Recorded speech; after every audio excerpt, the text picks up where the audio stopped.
Le sprinkler. Bienvenue Jean-Pierre. Grande journée pour la communauté agile à Montréal. C'est l'Agile Tour aujourd'hui. Je pense que tu étais le premier keynote. Comment as-tu En apprécié français, du moins. J'ai compris que oui. c'était en compétition avec Mélissa Perry quand même, donc bon. Mais selon mes espions, je pense qu'il y a eu plus de personnes qui ont assisté à ta conférence qu'à celle de Mélissa. Donc, c'est pas une compétition, mais si... Comment ça, c'est pas une compétition? Mais attends, elle a écrit un livre et tout, elle est super connue. C'est un achievement si c'est le cas. Puis, comment tu apprécies j'imagine, dans tes premières conférences virtuelles, comment ça s'est passé? Ça se passe très bien en fait. Déjà parce que, alors du coup, comme moi depuis quelques temps, je suis à mon compte, je travaille chez moi, donc je suis très bien installé. J'ai tout ce qu'il faut, j'ai plein d'écrans, je suis câblé en filaire sur la fibre, tout ce qui va bien.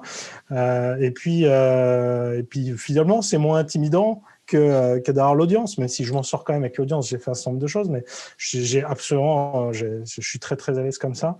Enfin, en fait, si tu veux, je mesure beaucoup mon niveau de stress autant que je mets à faire mes slides par rapport à quand je répète. Mm-hmm. C'est-à-dire que je peux faire en 20 minutes un truc qu'en répétant, j'aurais fait 30 minutes. Parce que je trouve, genre, à tout sortir, j'ai peut-être un temps de voix plus rapide, puis aussi je vais moins dans des détails, etc. Et là, je vois que je parle plus normalement, on va dire. D'ailleurs, j'étais pas loin d'utiliser toute l'heure. Je pense que j'aurais été en présentiel, j'aurais vraiment plié en 40 minutes toutes les slides. Mais comment vis-tu avec l'absence de feedback pendant tes présentations? Ben, très bien. Ah, tu dois vendre ton truc, ta recette. Parce que j'ai beaucoup de difficultés quand je donne des conférences puis je fais une blague et que personne rit. OK, oui, ça, je suis d'accord. Je suis pas drôle, finalement. Mais en même temps, qu'est-ce que tu fais quand tu fais la blague et que les gens ils rigolent pas? Je pense que c'est plus déstabilisant qu'autre chose, tu vois. Alors que ça, j'avais vu quand j'étais. Tu le vois effectivement quand tu fais une conf ou une autre, il n'y a pas toujours le même public. Les blagues passent pas toujours de la même manière. Exactement. Et c'est vrai que quand tu essayes de passer une petite blagounette et que ça passe bien, tu sais que tout le monde est détendu, tu prends tes aises, c'est bien. Ouais. Et quand par contre l'audience réagit pas. Ça te remet un coup de stress. Et en ligne, c'est toujours ça. L'audience ne réagit jamais. Sauf les commentaires qu'on n'a pas le temps de lire pendant la conférence. Il y avait quand même beaucoup de commentaires là, qui passaient. Probablement que tu n'as pas eu la chance de les regarder, là, mais les commentaires, il y avait un flot constant, là, des félicitations, des gens d'accord, beaucoup de questions aussi, là, mais les gens étaient très, très... Il y avait dans le coin de 260 quelques personnes quand même. Les gens étaient très actifs. Tu n'étais pas sur un ordinateur de côté pendant que les gens travaillaient ou faisaient autre chose. Clairement, il était avec toi. Mm-hmm. Oui. Bravo, félicitations. Dans ton keynote, tu as parlé de fait beaucoup de distinctions entre les différentes formulations de groupes d'individus ou d'équipes, les componenty versus feature, jusqu'à impact. Même qu'à impact, quand tu as mentionné impact team, moi et Mathieu, on a fait. C'est quoi? c'est quoi une impact team? Disons que c'est vrai que ça nous parle peut-être plus chez moi, vu que c'est chez nous, parce que c'est une start-up française qui l'a inventé. Donc, c'est possible qu'on en parle plus dans la communauté française qu'à l'international. Mais en fait, je sais que c'est... tu vois, même formaliser tout ça, c'était pas évident. Je sais que moi, quand j'ai découvert le principe des impact teams, mon premier réflexe, c'était de me dire je comprends pas, c'est déjà ça la feature team. Tu vois, en fait, j'avais pas encore compris que non, il y avait vraiment ces subtilités-là et qu'effectivement, autant que Feature Team, ça a quand même plein d'atouts, hein, c'est quand même nettement mieux. Tu as quand même une cohésion d'équipe, il y a quand même, quand tu le fais vraiment, quoi, les gens ils collaborent, il se passe des belles choses. Mm-hmm. Mais en même temps, quand tu prends du recul, tu te dis, en même temps, ils sont quand même là que pour livrer des trucs, quoi. Mm-hmm. Et donc, c'est quand même un peu réducteur aussi, en fait. Ouais. Ça me semblait tellement une évidence, en fait, quoi. Que pour moi, Feature Team, c'était pas juste des gars qui livraient. Donc, disons DevOps aussi dans le mix. Donc DevOps, c'est ça. You build it, you deploy it, you fix it. Donc, c'est ça. C'est un impact team, c'est un peu ça?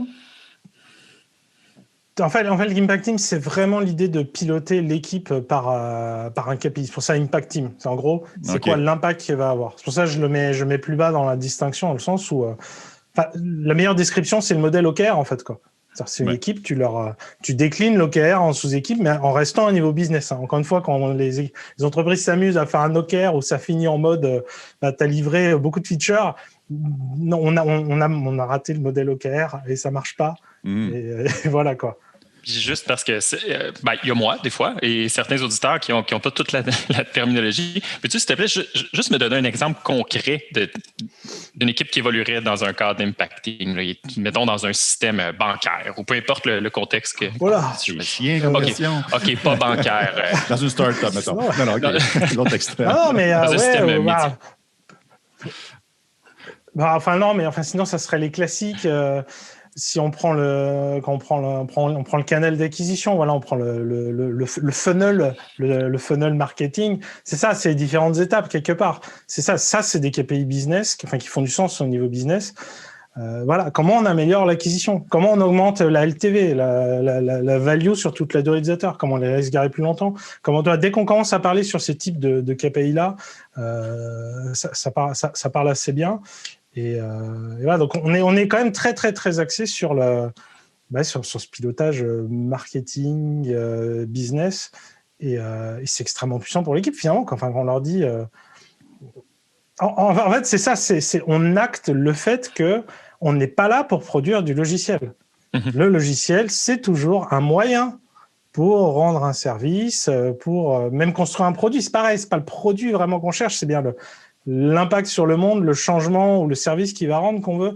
Et rien que cette distinction-là, elle te différencie les catégories de développeurs, ça dénote une certaine seniorité. Celui qui a compris qui peut tout à fait adorer développer. Ça ne remet pas en question que ça peut être passionnant et que c'est génial, mais on n'est pas là pour développer. On est là pour construire un produit, ou plus précisément pour rendre un service et pour changer le monde, même si c'est à toute petite échelle. C'est drôle que donc, on a une vie différente. Pardon, je t'ai interrompu, mais c'est drôle que tu l'apportes même d'un point de vue seniorité des développeurs. Puis on dirait que la première image que j'avais, c'est que dans plein de domaines, un menuisier va faire plus que juste installer des poutres ou des bouts de bois ou des trucs comme ça. Il va être en train de construire une maison pour une famille, etc. Puis il va l'avoir, un bon menuisier va l'avoir en tête. Souvent, on l'oublie dans notre domaine qui est peut-être un peu moins mature que d'autres domaines. Après, je pense que tu as le menuisier tout seul et tu as l'équipe.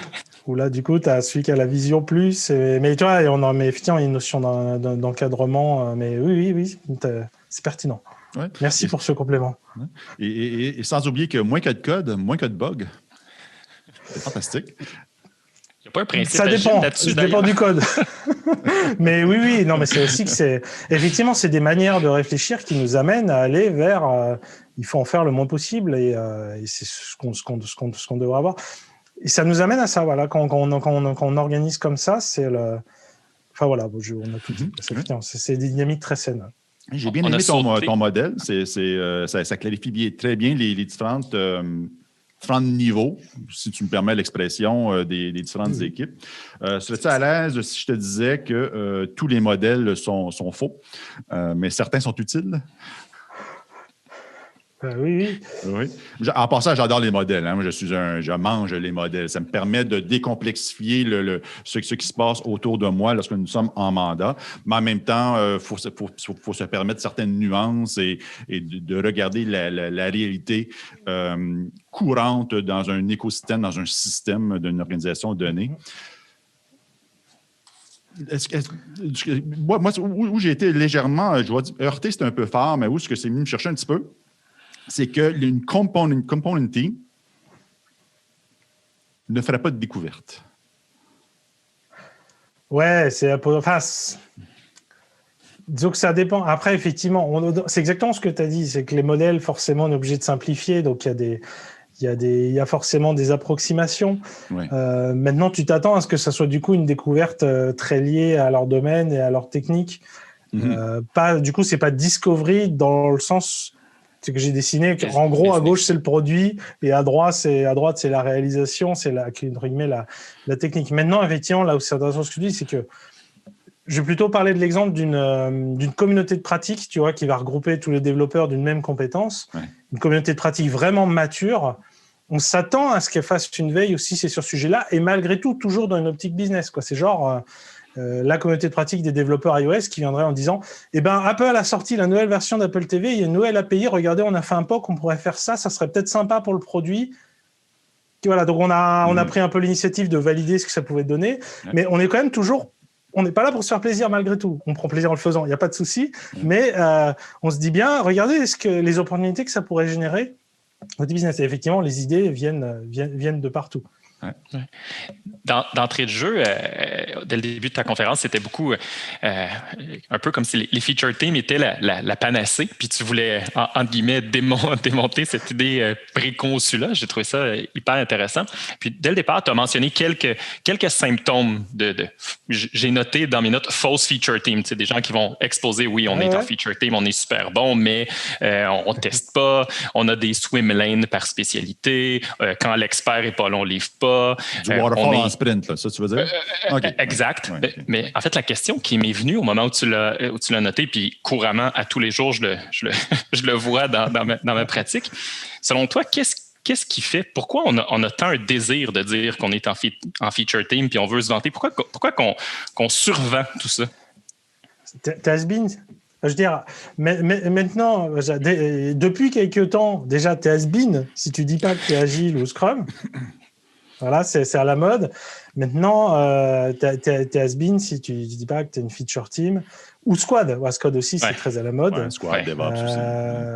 Voilà, enfin donc, c'est le problème de fond qu'il faut la chercher, la bonne entreprise. Voilà, donc, et que très souvent, on tombe sur des... on nous pipote à l'entrée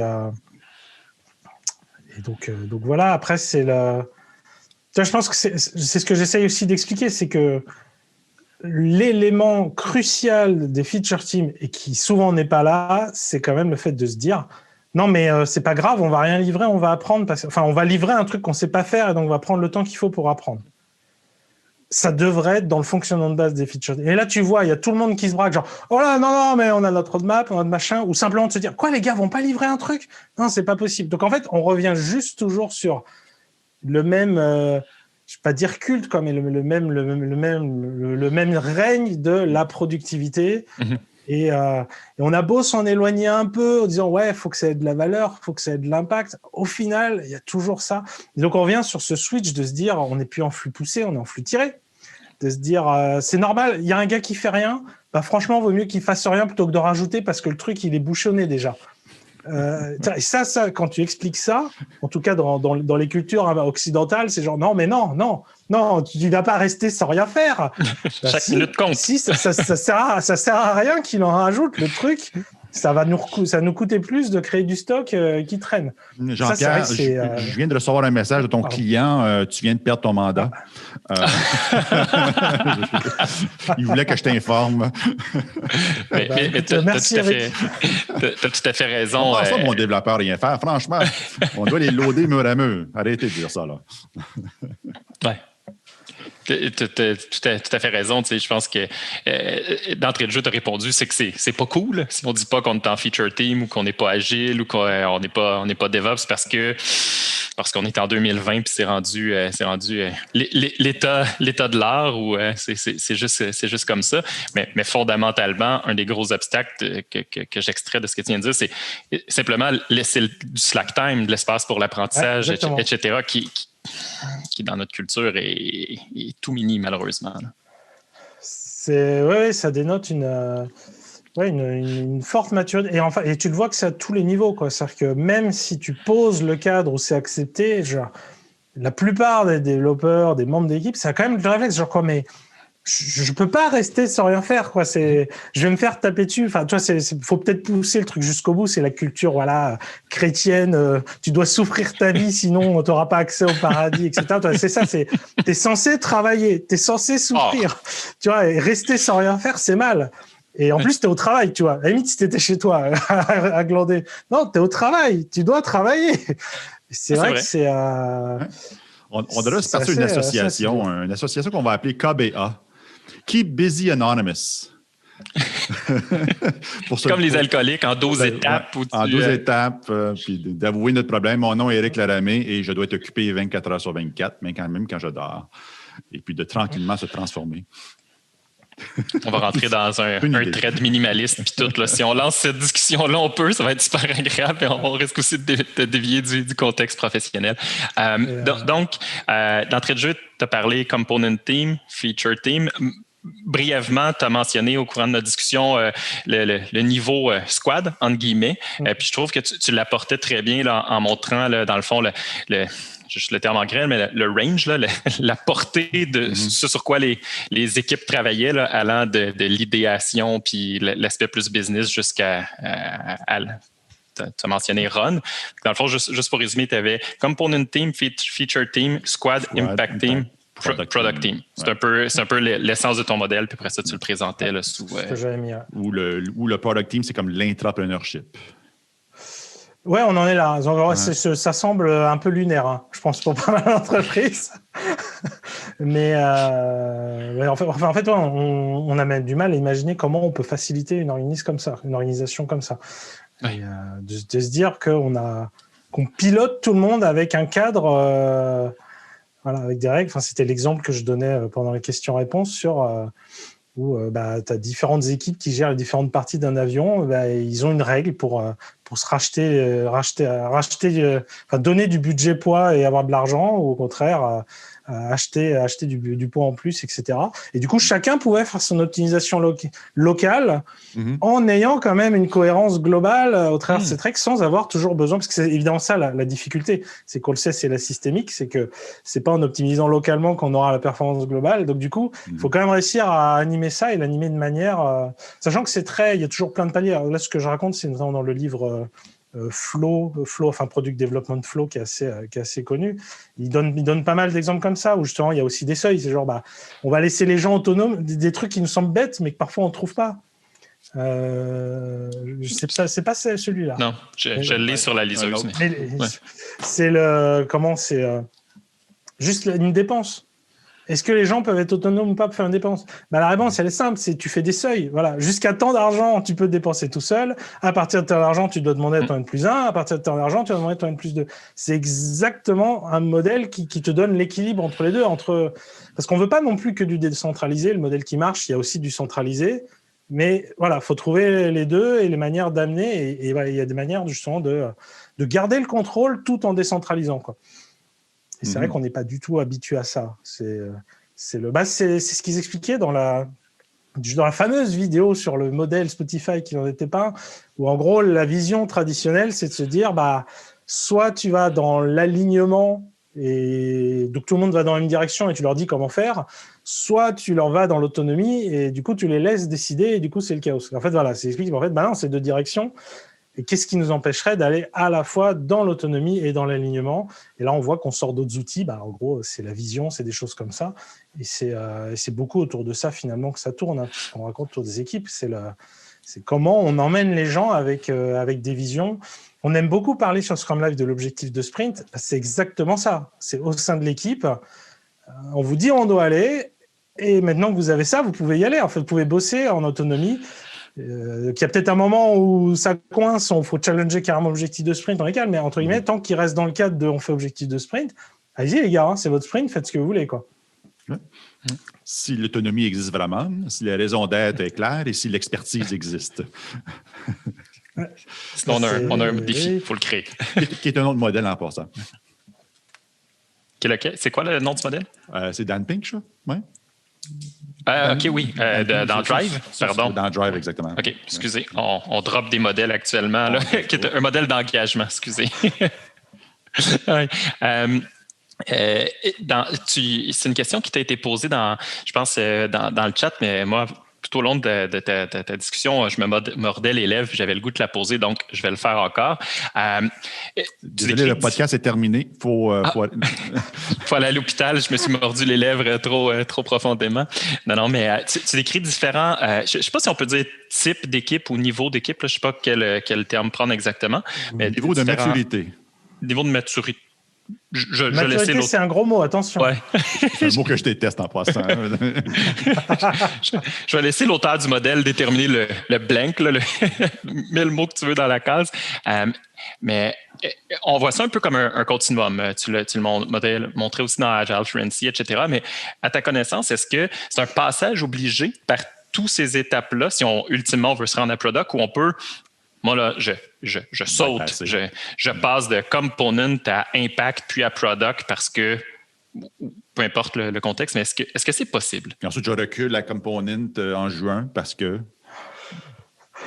Moi, je suis persuadé qu'on peut sauter. En fait, il n'y a rien qui interdit de fonctionner en productivité. En fait, c'est comme l'agilité, quoi. C'est quand on regarde l'agilité projetée sur notre vie de tous les jours, on se rend compte qu'on n'a tous aucun problème à organiser nos vacances, à gérer notre famille avec des enfants qui n'en font qu'à leur tête, etc. En fait, et globalement, et on y arrive, on trouve des modèles, voilà, qu'est-ce que je raconte ? On trouve des manières de se fonctionner familiaux qui marchent aussi. Et en fait, c'est pourquoi ça marcherait pas en fait de leur dire voilà, vous avez un objectif. Mais par contre, effectivement, il y a quand même les éléments qui vont avec. C'est la vision, elle doit être là, elle doit être super forte. Le cadre, il faut qu'il soit posé. Et donc après, il y a des outils, des choses comme des Gation Poker. On peut aussi poser clairement. Voilà, ça c'est une zone dangereuse. Non, vous faites pas ce que vous voulez. Ça, par contre, c'est votre sandbox. Vous y allez, vous faites ce que vous voulez. Donc il y a effectivement une manière de l'amener pour rassurer tout le monde en fait, et d'un côté rassurer, c'est plus côté management, mais de l'autre côté que les gens soient aussi s'emparent de ça. C'est des choses que j'ai vécues, c'est le patron un peu désabusé en mode je comprends pas, je leur ai donné les clés, je les ai posées sur la table et ils les ont pas pris les clés.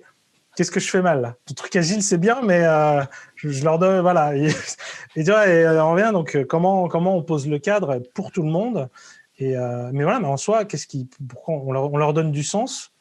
On fait en sorte effectivement qu'ils aient toutes les chances de leur côté. Typiquement, tu mets toutes les compétences nécessaires dans l'équipe, etc. Ou en tout cas, tu leur donnes les moyens. S'ils ont besoin d'être formés, machin, on dit il n'y a pas de souci. Donc, toi, en on en revient à se dire que c'est pas non plus des modèles où il n'y a plus de management. Le management n'est pas le même, et pas dans la même pratique, mais il est toujours utile d'avoir des gens qui sont là pour s'assurer que c'est pas naturel forcément pour tout le monde de se dire si j'ai un trou, pas de souci, on va me donner de l'argent, on va me former. C'est pas forcément évident pour tout le monde. Ils disent juste non, il faut donner de l'argent, c'est mort, on n'aura rien. Donc il y a quand même ça, et je vois pas de raison pour laquelle on pourrait pas en fait, dans l'absolu. Enfin, c'est toujours des raisons. Après, je dis ça en pratique, effectivement, c'est compliqué, mais c'est la culture de l'entreprise qui va bloquer, tout simplement. La culture de l'entreprise, la culture des personnes. En soi, pourquoi on pourrait pas se dire, allez, on y va. On crée un nouveau produit. D'ailleurs, si j'avais vu un retour d'expérience, c'était plus ils avaient fait des Innovation Labs. Donc ça se rapproche tout en n'étant pas la même chose, mais donc effectivement ils allaient à fond dans tout ce qui était Lean Startup, etc. Et ce qu'ils avaient dit, c'est que ça avait généré beaucoup d'énergie, et les personnes qui marchaient mieux, c'était des personnes qui s'y attendaient pas. C'était genre un couple, alors c'était un truc de type assurance, etc. ou de bureau de comptable. Et donc, il y avait une équipe, dedans, il y avait genre une secrétaire et puis des gens qui, a priori, ont aucune expertise ou compétence, on les imagine pas être des super entrepreneurs. Et ils ont pris le mindset et ils défonçaient tout le monde à chaque fois. Ils disaient genre, mais non, mais c'est ça qu'il faut qu'on teste parce qu'il y a ça, etc. Donc, regarde, on va tester ça, on va faire ça. Sur tout le truc, à chaque fois, c'était eux qui leur en remettaient. Toutes les autres, quelque part, ils restaient sur leurs acquis aussi, leurs certitudes. Et donc voilà, bref, il faut des gens motivés, ça change pas. Il faut les prérequis de Manifeste Agile, mais voilà, je sais pas, j'ai beaucoup parlé pour rien dire. Est-ce que j'ai noyé le poisson ? Non, ce que je comprends, c'est pourquoi pas. On peut sauter. Encore une fois, il faut avoir les conditions requises puis que ça soit possible. Il n'y a rien qui l'oblige. Ce que je comprends, c'est dans ma carrière, je risque beaucoup de voir des petites étapes tranquillement qui mèneront peut-être pas jusqu'au product team, qui vont peut-être arrêter à un niveau squad ou un niveau impact team peut-être, puis que c'est correct, mais que c'est un chemin tranquille, mais que parfois ça peut se c'est ce que j'évoquais à la fin sur le modèle Agile Fluency, c'est qu'effectivement, c'est pas ça peut être vu comme un chemin pour arriver quelque part, mais c'est aussi vu comme juste des options différentes. Et ça, c'est très très sain si c'est assumé, quoi. De se dire non, on est dans un mode où on veut pas donner la main au produit sur les développeurs. On sera très bien comme ça. Et si c'est assumé, déjà, c'est pas pareil. En fait, on est conscient des décisions qu'on prend. Et on en revient sur les offres d'emploi, en fait.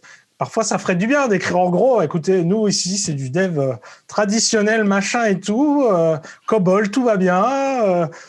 Tu vois, mais au moins, tu n'as pas de surprise, quoi. Parce que ça, c'est des... T'as ça aussi parfois qui arrive dans des... Moi, j'ai vécu ça aussi parfois, même en société de service, tu vois, c'est genre, on est super agile, c'est génial, etc. Puis bon, tu vois que tu as quand même un turnover au bout de 2 mois, de 2 ans, maximum des coachs agiles, parce que les gars sont venus pour la vision, quoi. Ils disaient, ouais, c'est génial, vous avez raison, on va changer le monde, c'est super. Bon, après, ils se rendent juste compte que c'est une société de service comme les autres. Et tu vois, finalement, ils n'auraient pas été mauvais dans une société de service. C'était pas une mauvaise société de service, ils n'étaient pas maltraités, ça allait. Mais ils n'ont pas eu ce qu'on leur a vendu. Tu vois, ils sont venus pour vivre une aventure, ils n'ont pas eu cette aventure. Oui. Bien expliqué dans Scrum Life, épisode numéro quelque chose. Déjà, on ne numérote plus. OK, une grande entreprise veut fonctionner en squad jusqu'à product team, disons. Okay? Ils ont la volonté, mais ils ont des super expertises. Par exemple, j'ai travaillé dans une entreprise où il y avait un expert AI en climatologie. Je te le jure, il y en a un. Au Canada. Oui, peut-être sa planète ou l'univers, je ne sais pas. Mais ils veulent créer une équipe ou des équipes autonomes avec une vision claire, capable d'aller jusqu'à la mesure d'impact et puis de contrevalider, de s'ajuster en conséquence. Mais il y a un bonhomme qui est expert AI en climatologie. On fait quoi avec lui? On fait dur.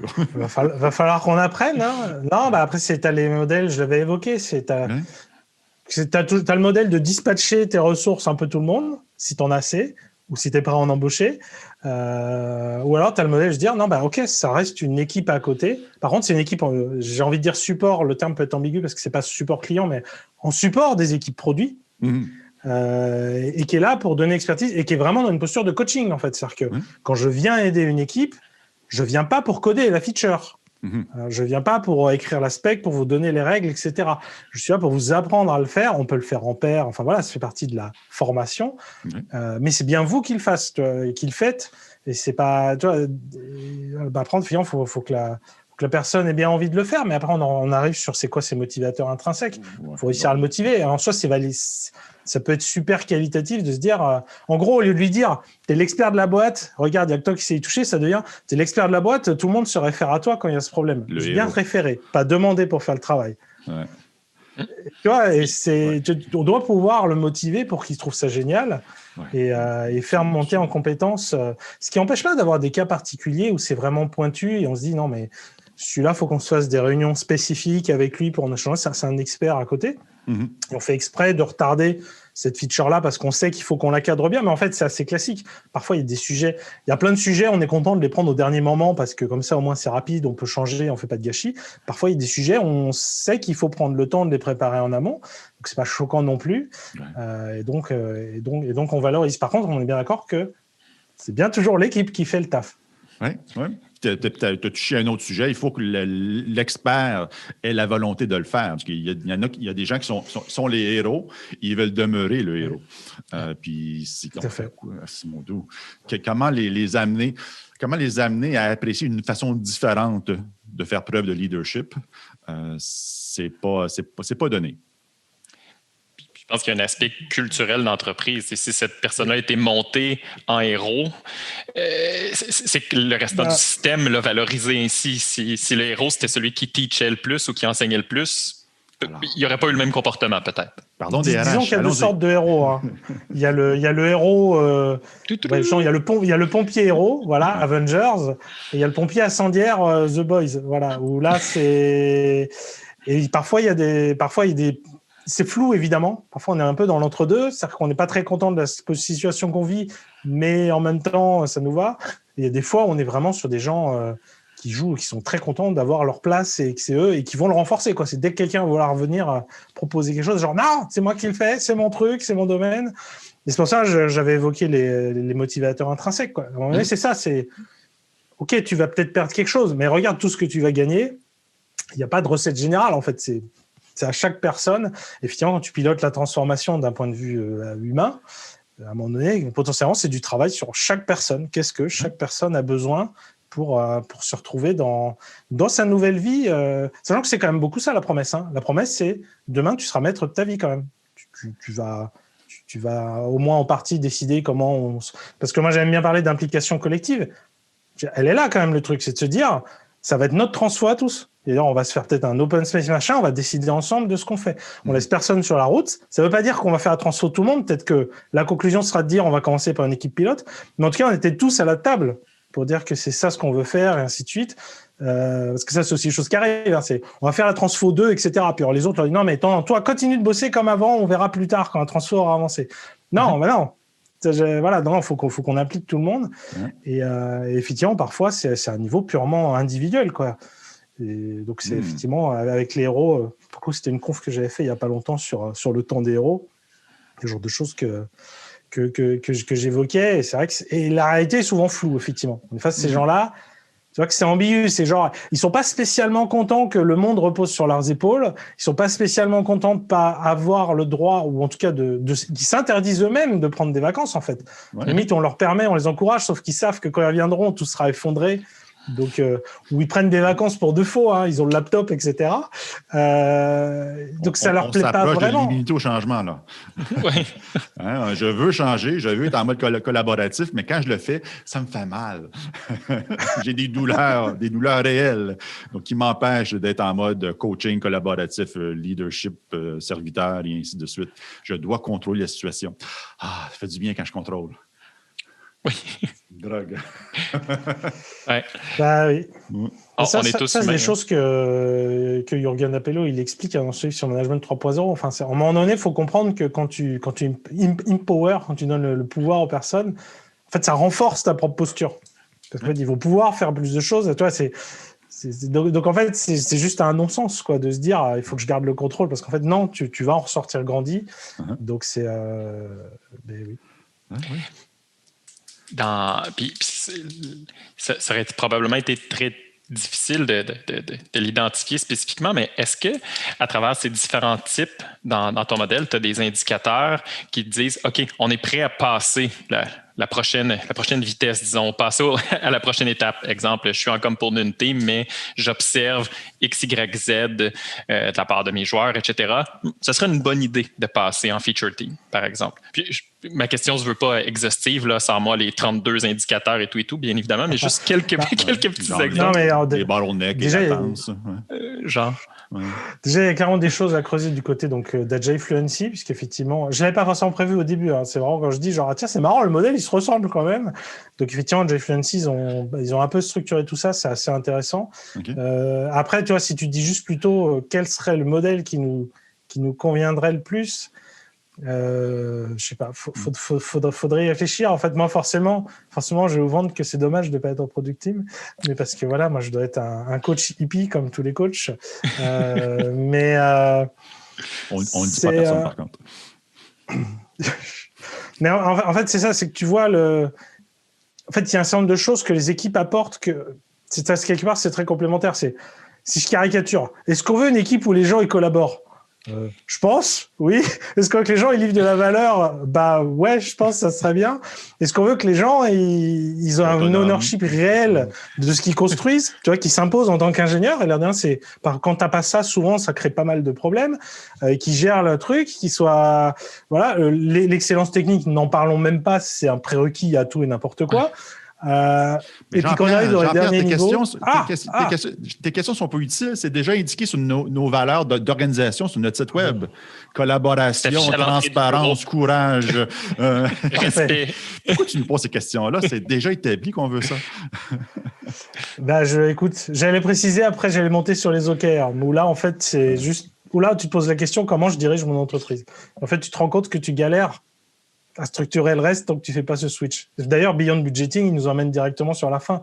En fait, c'est très bien. Tu as plein d'équipes autonomes. Tu es censé les objectiver sur leurs objectifs plutôt collectifs qu'individuels.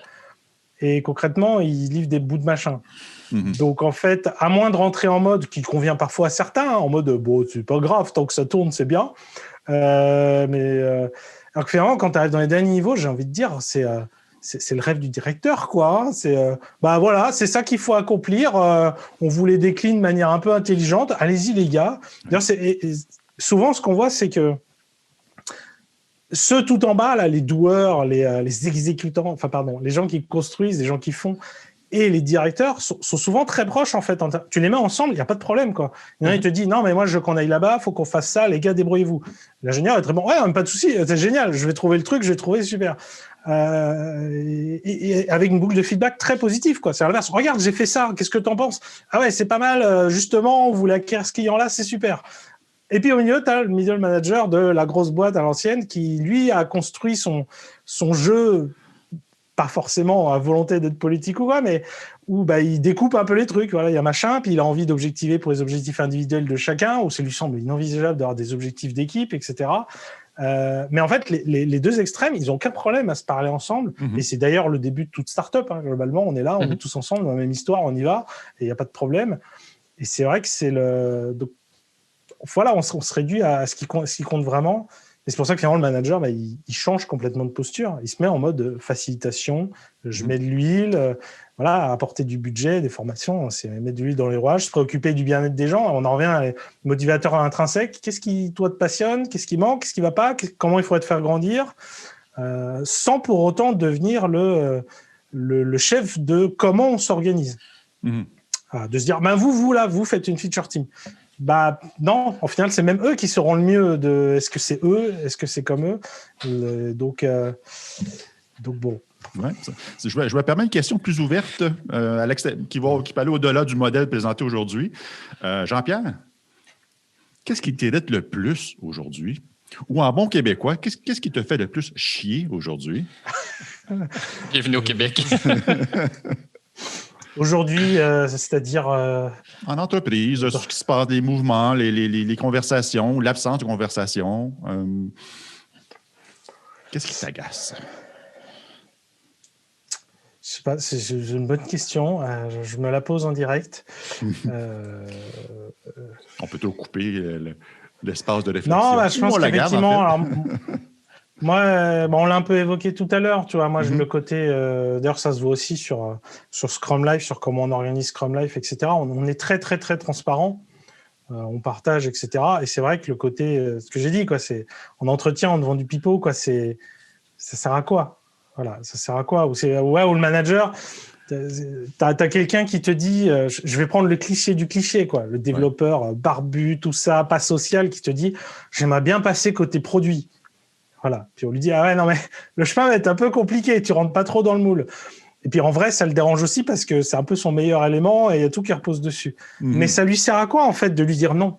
Ou de le pipoter, lui dire, ouais, on va voir, c'est pas le bon moment, etc. Tu vois? En fait, il n'y a pas d'autres options. De toute façon, si tu l'accompagnes pas, tu vas peut-être gagner un an, quoi, mais tu risques qu'il soit démotivé ou qu'il s'en aille, effectivement. Non, la seule bonne attitude, c'est écoute, ça va être compliqué, mais viens, on va en parler, on va mettre en place le plan d'action pour que ça puisse arriver.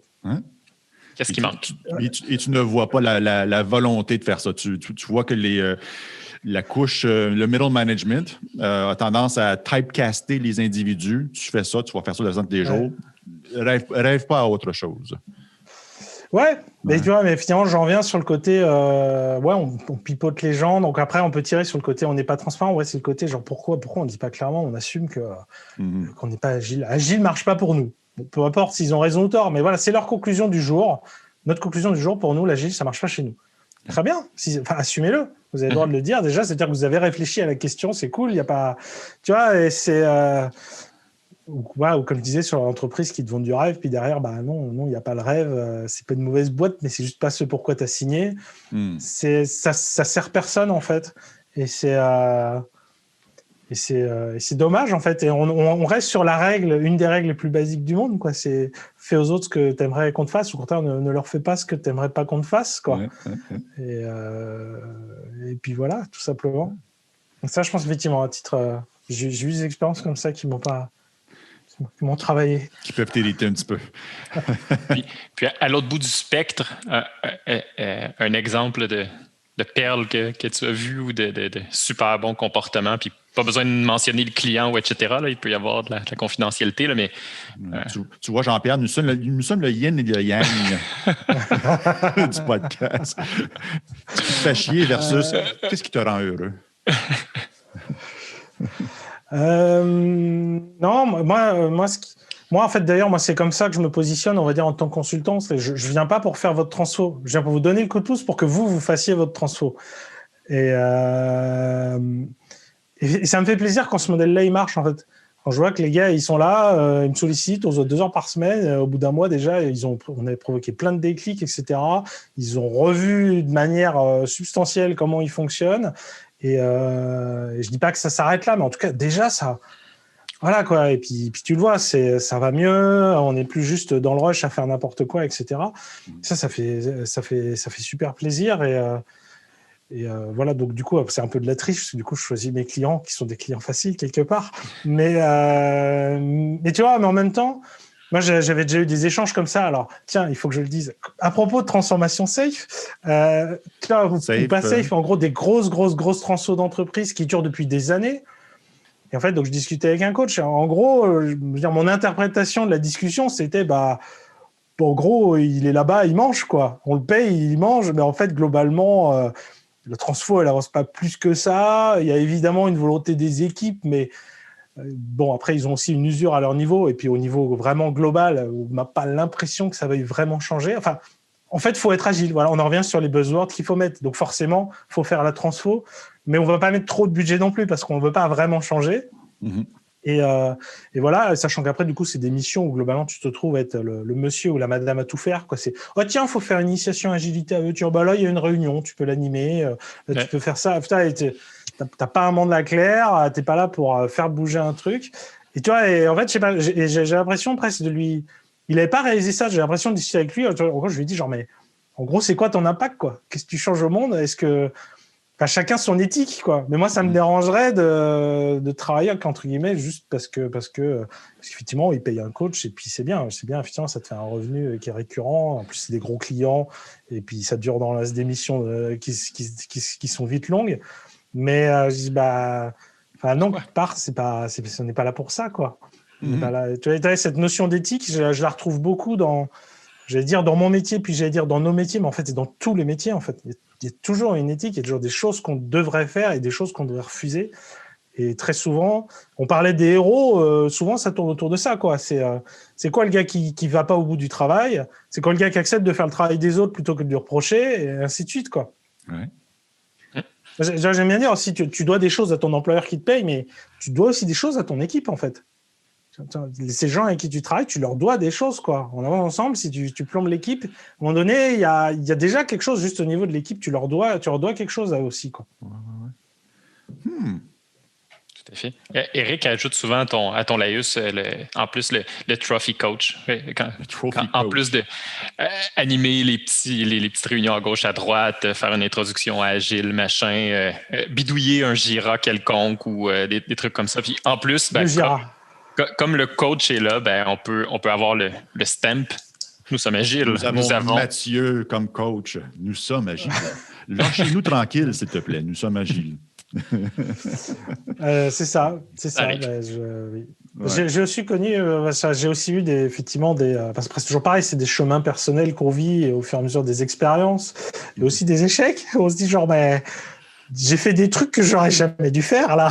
Tu vois, on se retrouve après, on se dit genre non là, j'aurais pas dû, quoi. Et c'est vrai que c'est un peu, parfois c'est un peu dur à vivre quand on se rend compte qu'on se retrouve. Enfin, en fait, on se rend compte qu'on n'est pas là pour faire une transfo agile ou quoi que ce soit. En fait, juste il y a des gars qui se font la guerre et en fait on est une arme dans la guerre. Il y a un des côtés qui a dit tiens voilà, il va venir, comme ça on pourra dire que mon côté il est agile, il veut devenir agile, c'est bien. En plus, je pourrais peut-être l'aider à pousser des trucs qui vont dans mon sens. Quand tu commences à réaliser ça, déjà, tu as le dilemme de se dire, bon, est-ce que je m'en vais et du coup, j'ai plus mes chèques à la fin du mois? Déjà, parce qu'il y a aussi ça, c'est que c'est aussi souvent des contextes où c'est facile d'avoir l'argent. Et ça, c'est des dilemmes aussi que j'avais pas avant d'être à mon compte, que là, maintenant, je me vois, je le vois, en fait, de manière très concrète, le moment où, en fait, est-ce que je lui vends ce qu'il a besoin? Est-ce que j'ai envie de qualifier d'éthique de consultant? Normalement, en tant que consultant, tu dois vendre le meilleur pour le client et pas le meilleur pour ton business. Ou est-ce que tu lui vends le truc où tu auras le plus d'argent au bout? C'est vrai que c'est assez... des moments où tu te sens un peu perdu tout seul. Tu es là, genre... ouais. Oui, il y a un expert en finance au Québec qui s'appelle McSween, Mathieu. Oui. Ouais, le terme, c'est quoi? C'est du fuck you money? Oui, ben c'est un comptable qui est devenu chroniqueur aussi média, puis dans la mouvance là, minimaliste, vie un petit peu plus simple avec du fuck you money. J'ai assez d'argent pour dire je veux continuer à travailler parce que j'aime ma profession, mais à tout moment, si le client, disons en termes de consultation, répond plus à mes critères, tous les coachs, si on avait ce fuck you money-là sur lequel on est assis, ben et je reviens à ton éthique que je trouve encore mieux que de dire fuck you money, mais ce que je te vends n'est pas ce que éthiquement je devrais te vendre. Non, j'arrête. Mais c'est le. Si je suis un mois. J'ai une attente pour le prochain Scrum Life, Jean-Pierre. Scrum Life, fuck you money. Oui. Qu'est-ce que ça veut dire?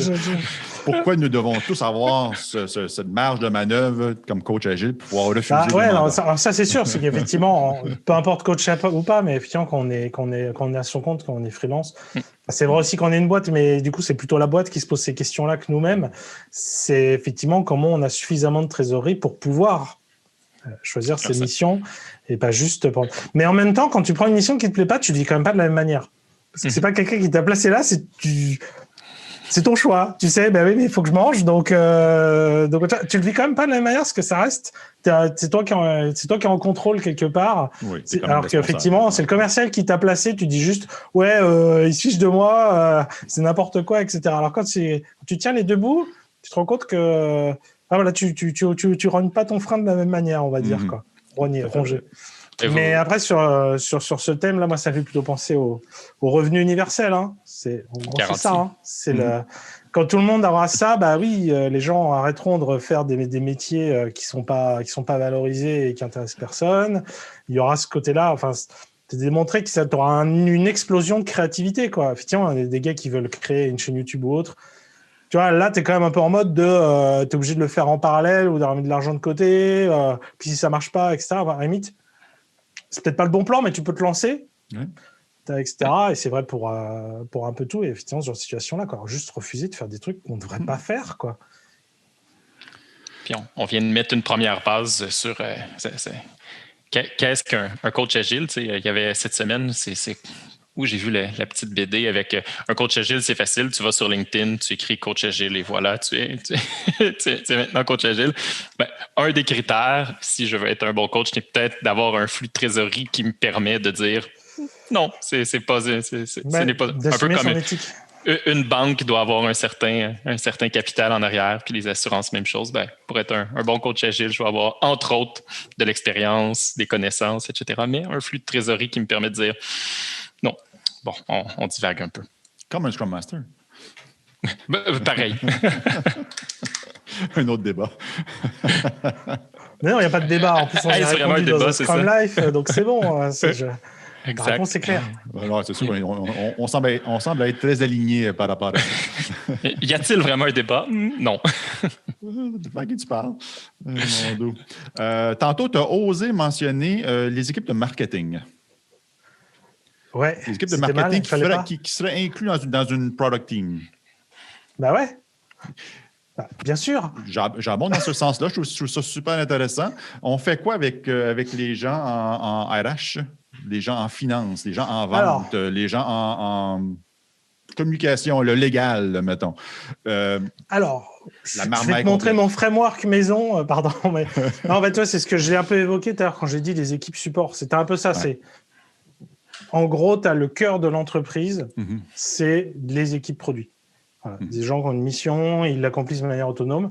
Et à côté de ça, tu as un ensemble d'équipes support qui accomplissent. Donc, déjà, quand on parle de marketing, il faut faire un peu la différence entre marketing dans le sens lead produit, qui sont ni plus ni moins les product managers ou product owners qui devraient être au cœur de ces équipes produits, et plus ce qu'on pourrait qualifier de marketing opérationnel. Voilà, les gens qui savent te remplir des trucs de newsletter, de mailing, le Google Pixel, machin, tout ce que tu veux.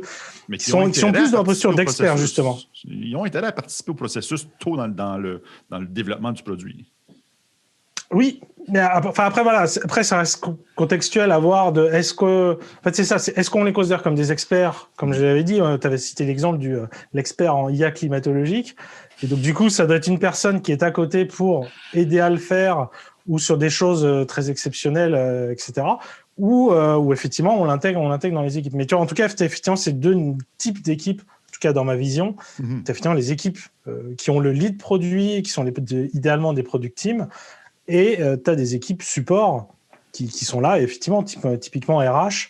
C'est l'exemple parfait, en fait. C'est concrètement, une équipe a besoin de grandir, a besoin d'un profil. Plutôt qu'elle gère tout toute seule, il y a quand même un RH qui est là pour aider à faire du sourcing, pour toute la paperasse, pour donner des conseils, et ainsi de suite. Le légal, on peut en débattre. En fait, ça dépend du type d'entreprise que tu as. Si c'est sur du business où le légal est super important, tu seras peut-être aussi bien d'avoir un avocat dans chaque équipe. Et si c'est un membre d'équipe de développement, j'ai accompagné une équipe qui travaille, une entreprise qui travaille sur des logiciels, justement, tout ce qui est autour des trucs d'assurance, etc. Tu vois, ils ont des PO qui sont des anciens banquiers, quoi. Et c'est juste logique, en fait. C'est leur domaine métier qu'ils ont, quoi. Donc tu as ça. Mais on va dire l'entreprise de base où c'est le gars qui se réveille tous les 6 mois parce qu'il y a le GDPR ou la mise à jour, etc. Voilà, tu le mets à côté. Par contre, toujours avec une posture différente. C'est-à-dire qu'on n'est plus dans le mode...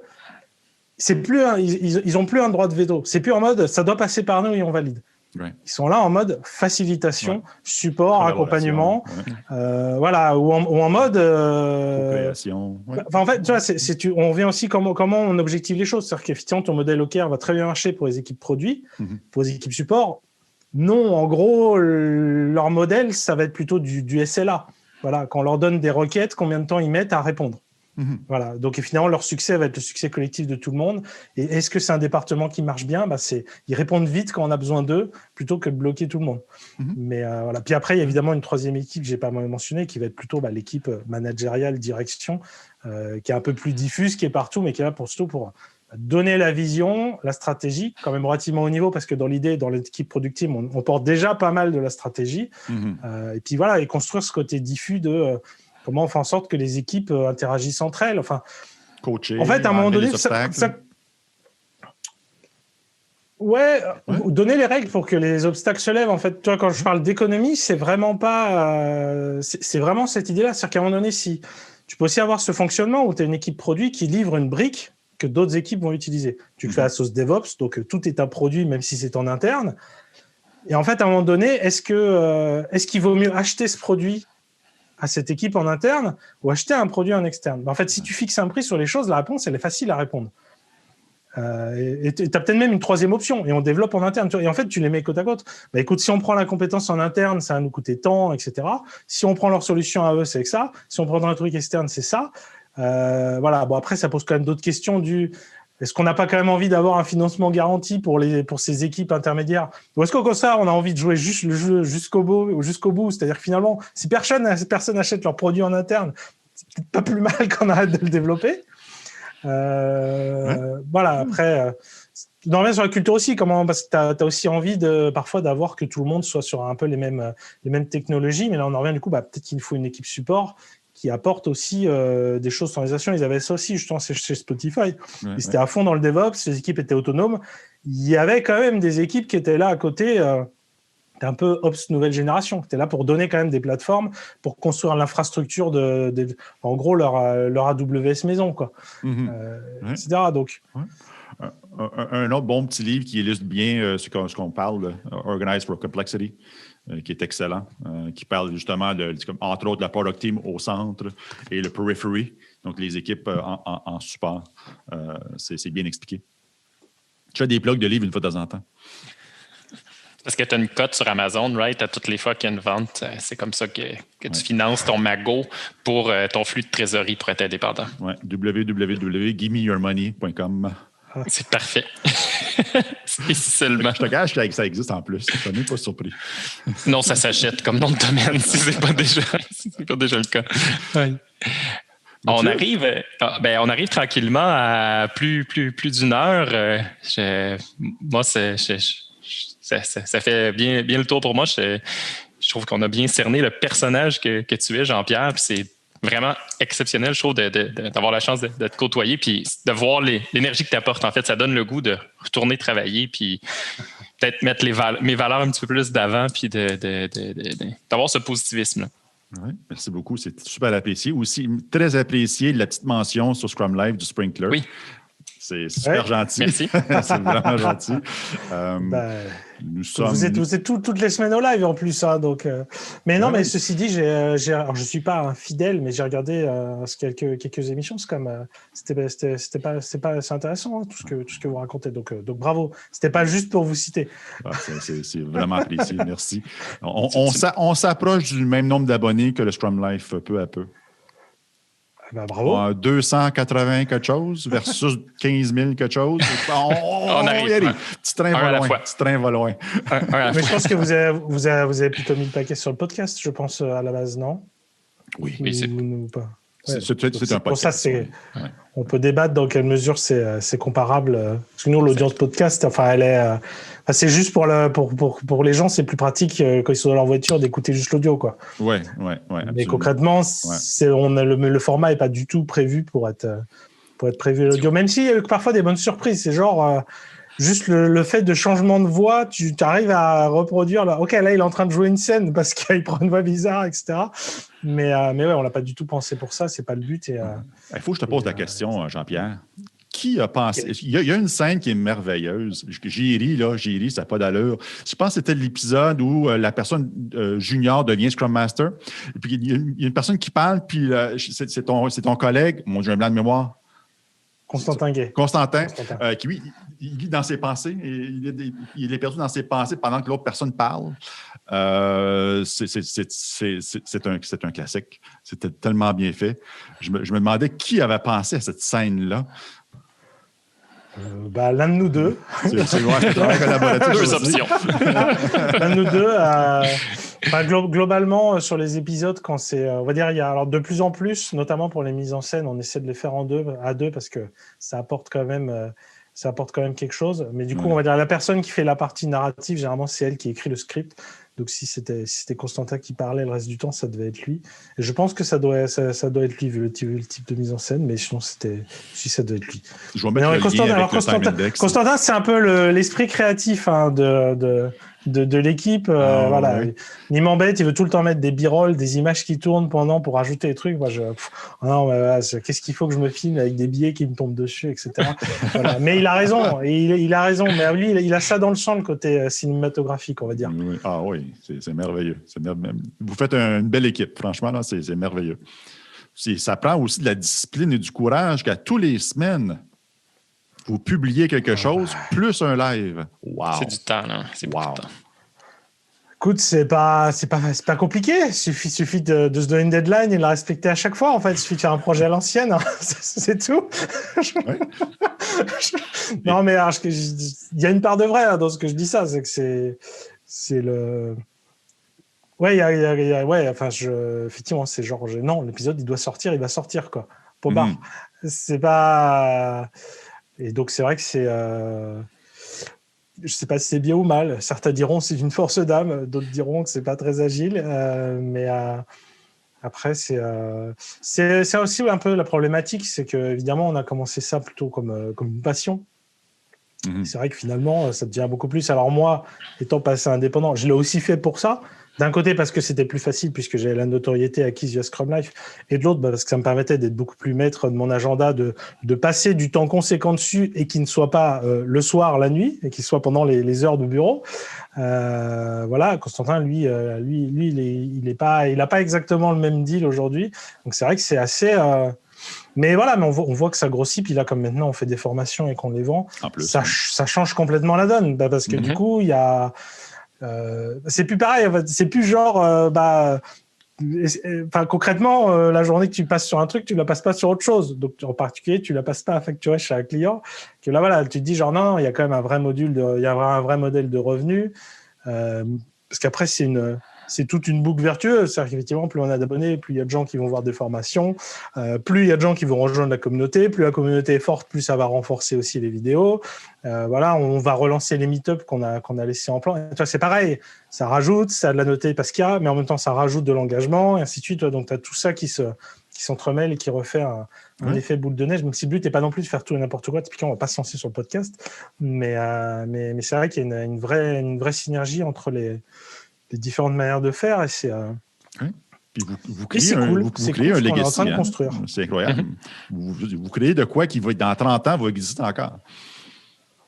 Et selon la nature des sujets, ce sera encore pertinent. Ça va pas s'appeler Scrum ou Agile, ça va s'appeler Nimble puis tout, mais ça va être la même chose. Alors moi, j'espère quand même aller au moins jusqu'aux 100 000 abonnés et recevoir mon award YouTube en arrière.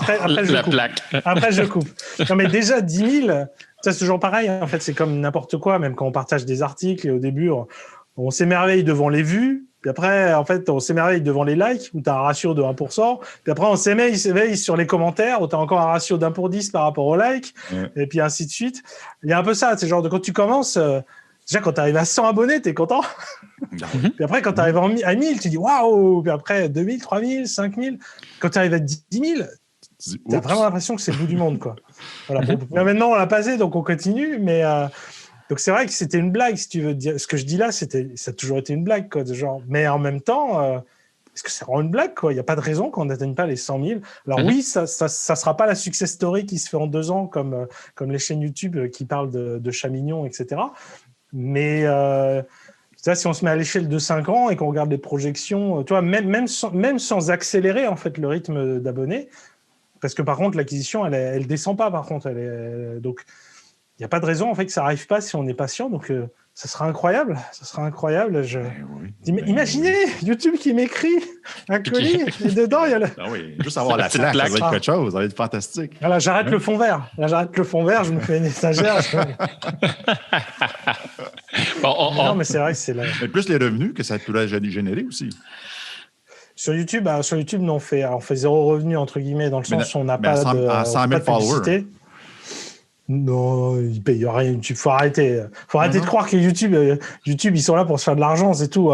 Ils sont bien gentils de te laisser héberger tes vidéos gratos. Mathieu, il me dit que j'étais pour devenir millionnaire d'ici 2021. 2021, ça risque d'être juste un peu. OK. Ou on va spinner le type de chaîne. OK. On va faire coacher à ce moment-là. La journée où le gear va être payé par des revenus YouTube, ça va déjà être vraiment bien, c'est-à-dire jamais. Mathieu, sommes-nous rendus à l'étape de plug? Je pense que oui. On a mentionné plein de fois Scrum Life, mais exactement, c'est quoi Scrum Life? On a pris pour acquis que tout le monde savait, là, Jean-Pierre, mais... quelque part, vous n'avez pas tort parce que c'est peut-être les gens qui me connaissent qui vont vous apporter de l'audience, ceux qui ne me connaissent pas, peut-être pas. Mais donc Scrum Life, c'est la première chaîne YouTube francophone qui parle de l'esprit agile, sans détour, sans tabou et avec humour. Donc voilà, c'est chaque semaine, on publie une nouvelle vidéo. Vous êtes nos plus grands fans. Oui, voilà, ça c'est ma signature. Vous êtes mes plus grands fans. Et merci. Je ne l'ai pas fait à la conférence, c'est ça. Non plus, c'est vrai. Donc chaque semaine, effectivement, on diffuse une nouvelle vidéo sur un thème précis. Là, depuis quelques temps, on essaie plutôt d'être sur des thèmes qu'on garde pendant peut-être 2-3 mois, un trimestre. Et donc voilà. Et à côté de ça, donc effectivement, on propose aussi des formations. On a aussi une communauté. Les gens qui nous soutiennent sur le Tipeee ou via YouTube, ils ont accès à une communauté du coup privée où on échange des trucs incroyables. Forcément, les plus belles personnes qui sont dessus, ce sont les VIP. Et voilà. Puis après, il y a plein d'autres choses. On va rajouter les t-shirts, le merchandising. On va rajouter voilà. Mais c'est cool. Non, franchement, c'est super de ce qu'on a réussi à en faire et que ça continue. Et voilà, ouais, ça va être. Es-tu accessible, Jean-Pierre? Ça va, mais. Pardon? Est-ce que tu es accessible? Les gens qui veulent te contacter pour te dire « Hey, JP, qu'est-ce que tu en penses? » Ou demander. En général, je réponds à toujours. Je ne garantis pas forcément le délai. Voilà. Et ton SLA, c'est entre 1 et X. Non, mais sinon, effectivement, toutes les personnes qui m'écrivent sur LinkedIn ou à mon mail, qui n'est pas forcément dur à trouver, on se balade sur mon blog, on le trouve, où je les mets d'ailleurs dans les descriptions de Scrum Life. Effectivement, je réponds à tout le monde, sauf quand c'est vraiment n'importe quoi. Voilà, le recruteur qui n'a pas compris le profil, ça, voilà, ça on connaît tous. Tiens, on a vu que tu faisais du Java il y a 15 ans, est-ce que ça te dirait d'en faire? Donc voilà, mais sinon, voilà, toutes les vraies demandes, effectivement, je réponds, etc. Okay. Et parfois, effectivement, selon la période, ça m'arrive de laisser traîner 1 semaine, 2 semaines, 3 semaines, 1 mois. Mais je m'en veux moi-même, évidemment. À chaque fois que j'ouvre ma boîte mail, je dis « Ah, zut, je lui ai toujours pas répondu. » Mais bon. Donc, c'est vrai que c'est... Mais non, c'est important. C'est important. Enfin, où il faut se dire, c'est bien que je ne sois pas encore au stade où c'est ingérable. On peut le dire comme ça aussi. Okay. Donc, on peut trouver facilement ton adresse courriel ou sur LinkedIn, puis on peut communiquer avec toi sans problème. Il ne faut pas hésiter. Ça me fait toujours plaisir. En plus, comme ça, je glisse le lien. Ah ouais, tu kiffes Scrum Live? Bah tiens, regarde, voilà le lien du Tipeee. N'hésite pas, on a une super communauté, viens. Donc voilà. Génial. Merci beaucoup de ta participation et de ton temps là, qui est quand même c'est super apprécié. Merci beaucoup. Merci beaucoup, Jean-Pierre. Merci pour l'invitation. C'était un plaisir. On va se croiser encore une fois dans le live. Tu me permets toujours de te harceler un petit peu dans le live? Pour harceler, tu ne t'harcèles pas, tu es juste là et tu fais ta vie de spectateur normal, en fait. Non, je serais triste si tu ne venais pas, plutôt, au contraire. Donc, je ne sais pas, ça te fait quelle heure, toi, du coup, parce que ça doit faire tôt, non? La diffusion de l'épisode, c'est vers 7 h le matin, je pense. Ouais, bon. Okay. Donc, c'est avec mon espresso. Après, ça dépend de ta routine, quoi. Mais... je suis lève-tôt, fait que c'est pas un problème. C'est juste que parfois, j'ai des mandats qui commencent à 8h30. Là, donc, des fois, ça fait serrer un petit peu. Il faut que je me prépare un petit peu. Il faut que je dois lire mes notes encryptées avant chaque rencontre, et puis les décrypter et les comprendre et me remettre dans le bain. Donc, tout ça pour dire que j'essaie toujours d'être là pour participer aux discussions. Ouais. Parce que je suis ton plus grand fan. Ton plus grand fan. Ah oui. Pardon. Ça, effectivement, ça a pris. Je ne sais plus pourquoi j'ai fait ça. Je crois que je l'ai fait dès le 1er et le 2e épisode. C'est devenu la signature. Je le faisais en mode autodérision et c'est vraiment, effectivement, les gens, ils me croisent en conférence. Quand ils me contactent sur LinkedIn, c'est la phrase. Ça, Mathieu. Très bien, très bien. Il nous faut un tagline, une signature, comme je sais pas moi. Il faut terminer chaque podcast en faisant ça. On va travailler le concept, je pense. C'est la version 0.1, OK? MVP, c'est ça? Jean-Pierre, merci beaucoup. 1000 fois merci. Merci beaucoup. À bientôt. Merci à vous. À bientôt. Vous êtes mes plus grands fans? Oh yeah! Oh yeah! Très drôle. Merci, Jean-Pierre. Portez-vous bien.